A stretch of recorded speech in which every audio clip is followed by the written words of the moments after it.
Поздравляем вас еще с одним знаковым юбилеем. 80-летием атомной промышленности России. Уважаемые присутствующие, позвольте от вашего имени поблагодарить концерн «Росатом» за столь щедрый и очень важный подарок. Я уверен, что на этой площадке будут расти спортсмены, которые будут находиться, играть, участвовать в турнирах, будут именитыми людьми и популяризировать спорт Абхазии. В этом году, как уже сказал уважаемый ведущий, у нас и 80 лет Великой Победы, и 80 лет создания атомной отрасли Советского Союза.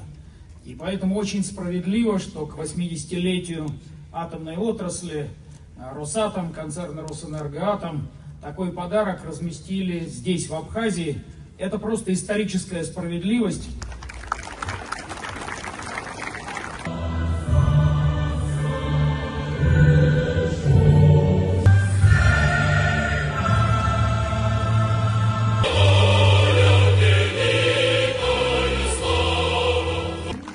Подписи участников соревнований.